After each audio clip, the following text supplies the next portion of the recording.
Welcome children to the video lectures of Social Science Standard 10th.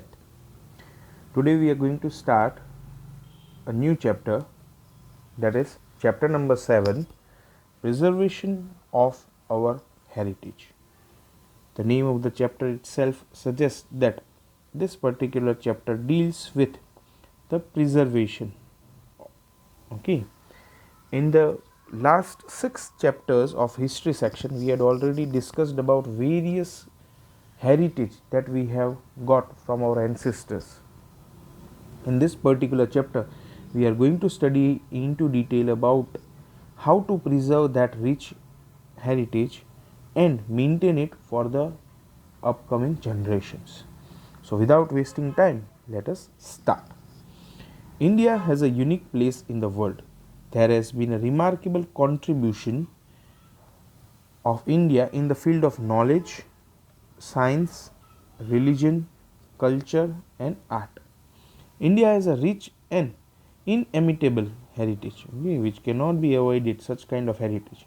Our heritage shows an imperial dignity. It shows the imperial means it shows about the dignity, it shows about the level of the ancient India. That is why we should committed towards the preservation and conservation of our heritage, which is utmost demand for the present time. Okay, so we should be very committed towards the preservation and conservation of our heritage. The next topic is need for. What is the need for the preservation? Why we should conserve it? What is the need? Okay, say the heritage of India is multifarious. It means having various aspects. Multifarious means having various aspects, which brings glory to the nation. Okay, cultural heritage accommodates culture, architecture, literature, various arts and natural heritage. So all these things are included into cultural heritage. Natural and man-made factors are adversely affecting our heritage. See, which factors are mainly affecting? Then they are natural and man-made factors are adversely affecting our heritage. Hence, its preservation is required.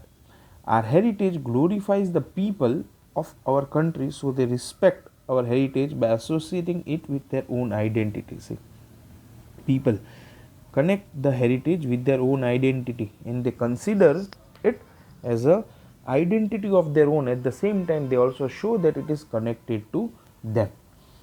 Therefore, it is necessary to develop positive attitude towards its management, and we should manage it in the most possible way.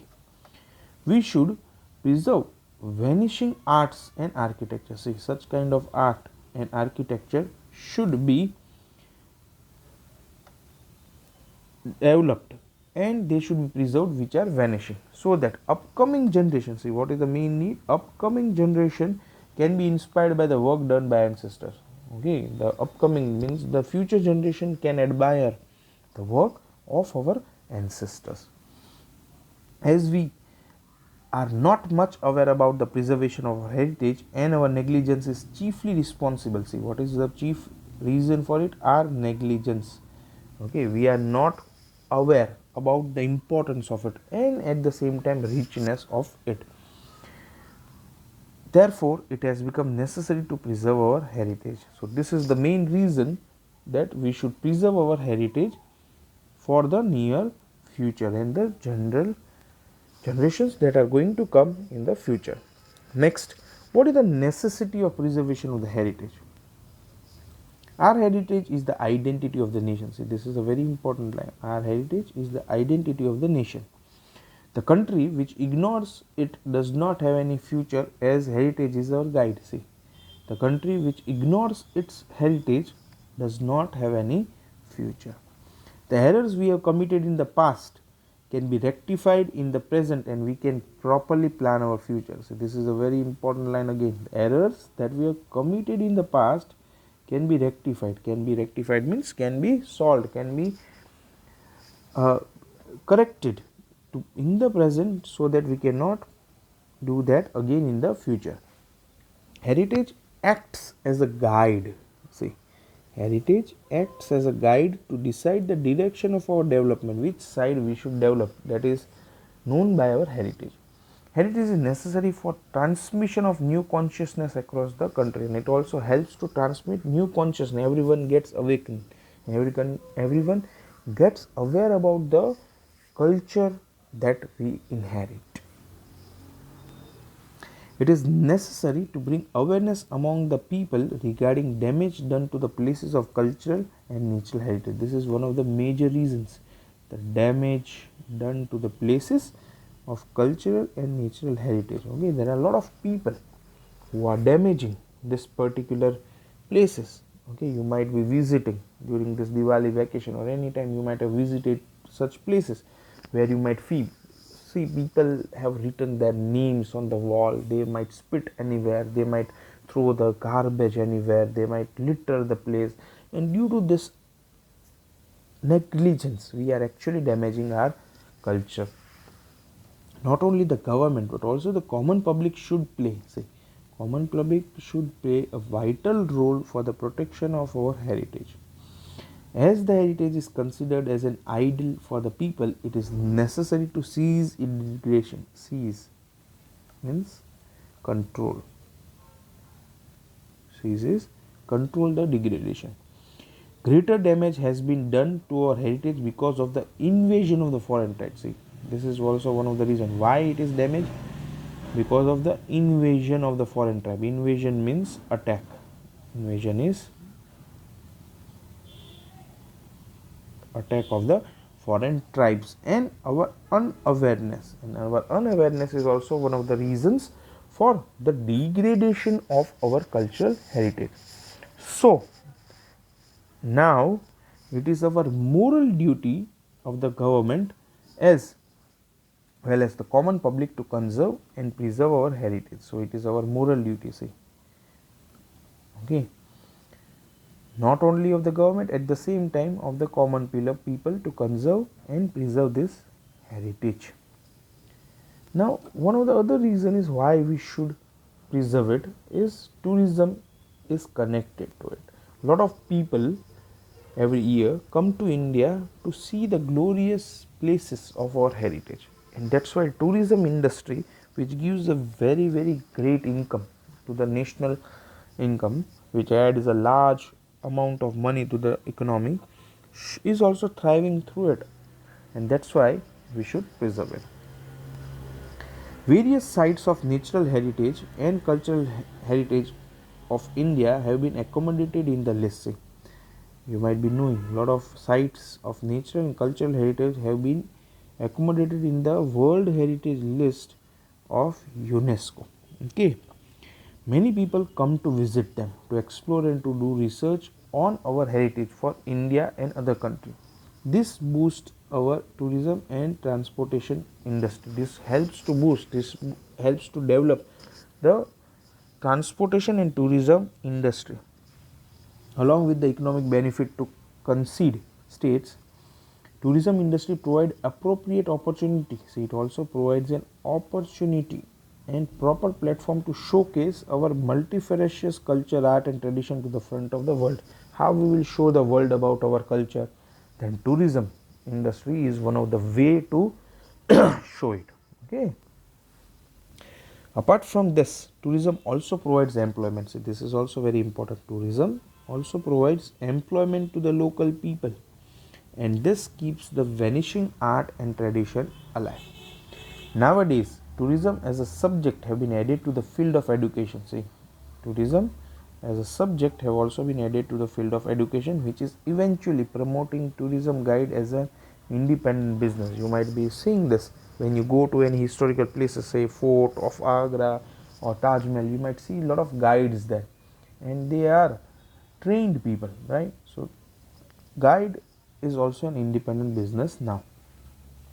India earns foreign currency from foreigners. Okay, when foreigners come here, they spend, and we earn currency from their visitors, introducing a heterogeneous culture, and due to that, a heterogeneous culture is developed. It enlightens the talent of our country at the international level. See, at international level, the imprint of our country becomes great. Facilities like metal road, railways, water, communication, etc. developed around the sites of heritage. Okay, then only the people coming from outside will love to go to that particular place. Tourism encourages activities like photography, horse riding, boating, etc. Such kind of activities also starts flourishing around the tourist place. Simultaneously means at the same time it provides employment to street hawkers. Okay, at the same time varied culture, indigenous art means native, indigenous means native art, and their features have be a proper platform for the development. At the same time we can show our native and indigenous art to the people who are coming here to visit. Okay, next is preservation of heritage and measure to conserve them. What measures should be taken? Efforts made for the preservation and conservation of heritage are given below. Let us see. Indian government have constituted the Indian Board of Wildlife in 1952 to protect our wildlife. See, to protect the wildlife, Indian government have formed Indian Board of Wildlife in 1952. It facilitates with material for conservation of wildlife. It suggests the government for the development of national park, sanctuary and geological gardens, along with the task of creating awareness for protection of wildlife. So it suggests the government at which places the national park, bird sanctuaries or geological gardens should be developed.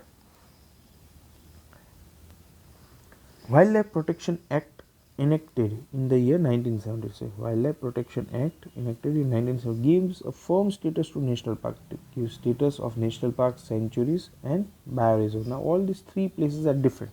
Okay, and in the standard 9 we have already discussed about the difference between national park, sanctuary and bioreserves. New national parks, wildlife sanctuaries and bioreserves have been established with the suggestions of the Wildlife Protection Act.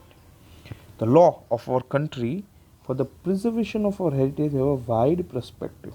Okay, it is having a very wide perspective and gives proper understanding of how to protect the nature. Strict laws have been framed to stop the destruction of vanishing vegetation and wildlife. Right, so there are great laws made, very strict laws made for the destruction, to stop the destruction of vanishing vegetation and wildlife. Apart from government, there are several societies and organizations which have been actively taking up the task of protecting the wildlife. So there are other societies also. They are known as NGOs. They are known as NGO. NGO stands for non-governmental organization. Such kind of organizations which are not connected to the government, but they are doing such kind of social activity work. So there are various NGOs also which are also doing such kind of tasks to protect the wildlife and environment.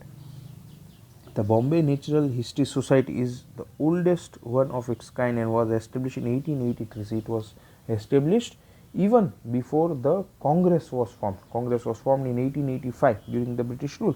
So this Bombay Natural History Society was even formed before the Congress in the year 1882.